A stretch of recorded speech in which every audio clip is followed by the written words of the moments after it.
Alright, so Umar Nurmagomedov is set to face Merab Dvalishvilli at UFC 311, and I'm very, very confident in Umar winning this fight. But I think there is one game plan that if he uses, he can beat Merab very, very easily and very dominantly. But before I get into that, let me know who you guys have in this matchup, whether it's Umar or Merab. And while you're down there, I'd appreciate if you could like and subscribe. We're really close to 500 subs. Anyway, let me get into it. Now, my biggest fear for Umar going into this fight is that he's going to focus on striking with Merab and eventually tire himself out. Because what you have to understand about Merab's game plan is his entire game plan is just to put a pace on you, shoot takedowns, and, you know, if he gets them, he's going to try and hold you down and just knee you in the thigh like a million times.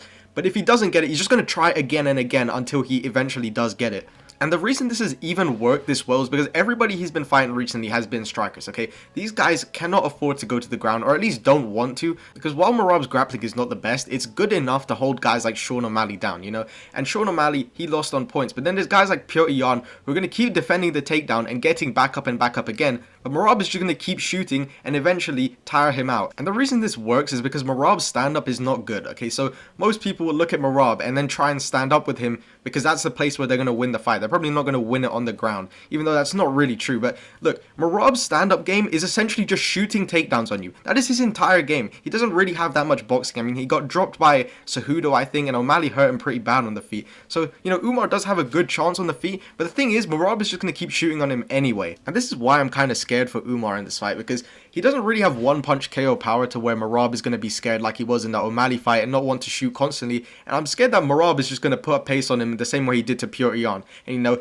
because Umar is so good, he's going to be able to keep defending and getting back up, but he's never going to truly get his game started. But since Merab's entire game is just takedown, takedown, takedown, I think the simple solution to this is just to take Merab down, okay? I think Umar can do it very easily. I mean, this guy's takedowns are insanely fast, and on top of that, technically he is very good. But the thing is, the reason this even works on Merab is because Merab doesn't really have any ground game, okay? If you watch all of his fights, he has no submission threat, okay? He didn't really have any submission threat against O'Malley. He had like one guillotine, and it was like the loosest guillotine ever. No one would have got choked out by that. Sean O'Malley could have stayed in that guillotine for the whole 25 minutes, and he would have been fine, okay? Again, and he really wasn't able to do anything to like Yan or Cejudo. Like, it was just takedowns. He would just take them down, and then that was it. That was his entire game plan. So if Umar takes him down from his back, it's not like Merab is just going to turn into Charles Oliveira and just throw up a triangle and somehow sub Umar. Like, that's not going to happen. And on top of that, Umar is so skilled in the grappling, okay? It's going to sound like I'm glazing, because I am, okay? Umar is so good. This guy would beat John Jones and Shamil Gaziev in the same night, okay? This guy's literally the GOAT.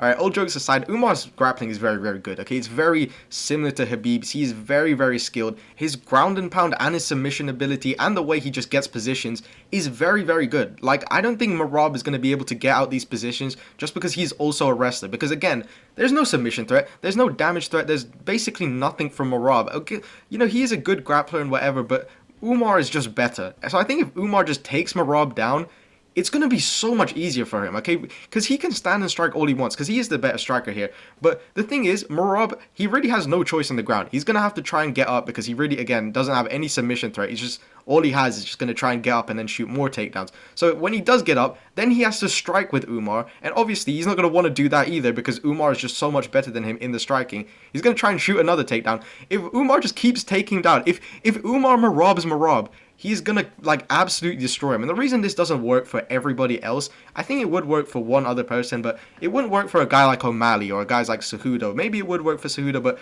I think Cejudo is too small because Merab is just absolutely huge for the division. So he can muscle guys around like Sean O'Malley and Henry Cejudo. And you know, Sean O'Malley, he can't do it because he doesn't have the ground game. Cejudo's a bit too small. You know, Aldo, I don't really know what was going on there. I think Petr Yan could have, though. Petr Yan's wrestling has gotten a lot better, and I think if he were to rematch with Merab, I think he would have a pretty good chance. Again, like, his striking is way better, but the thing is, he focused so much last time on takedown defense, and eventually just tired himself out, and that was not a good performance at all from Petr Yan. Another thing is, if he wrestles with Merab, he also is like guaranteed not to gas out, because again, wrestling, it does take a lot more energy, and is a lot more high pace, but the thing is, Umar, I don't think Merab is at all a threat on the ground. So I think Umar can basically kind of just take time off, and, you know, he doesn't really have to constantly just pressure Merab and just beat him up. He can do that, and obviously he probably can get the finish like earlier on if he does grapple, because again, Merab, like, I cannot say this enough, like, Merab is not good at grappling at all, bro. You know, maybe he is like fine, like technically, but like he says it himself, he's not really that good at grappling. It's just hard work and cardio, and it's true. It's literally true. His ground game, when you look at it, he has no submission ability, no ground and pound at all. It's like if Umar gets on top of Merab is not going to give him that much trouble. I think he'll be fine. Obviously, Merab is going to be trying to get up and stuff, which might frustrate Umar a bit, but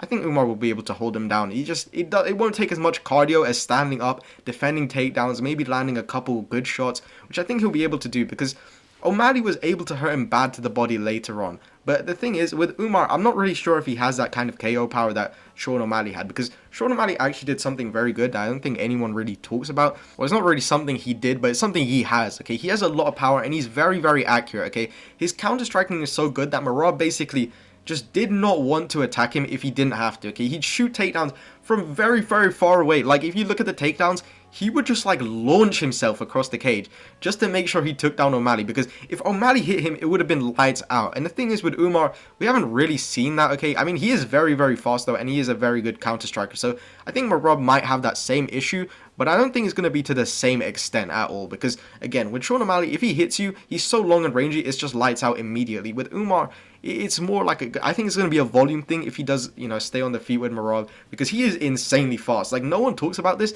because I rewatched the Sandhagen fight, and I was thinking afterwards, like, I don't really remember Umar landing that much, and then I went back to watch it the other day.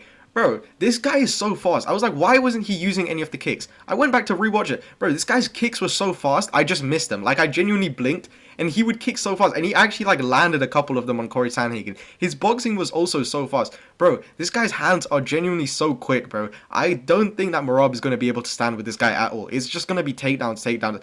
I guarantee you this is going to be Merab's entire game plan. Well, I don't really, you know, it's not like a crazy guarantee, because obviously what else is Merab going to do? This guy has no other skills. Like, this might be the biggest, like, nightmare matchup in UFC history. Like, genuinely, what is Merab going to do? Like, it's actually so funny, because I remember one of the interviews asked Umar, how do you see Merab winning that fight? Which, by the way, is one of the dumbest questions I've ever heard. Why would you ask someone, how do you think your opponent is going to beat you?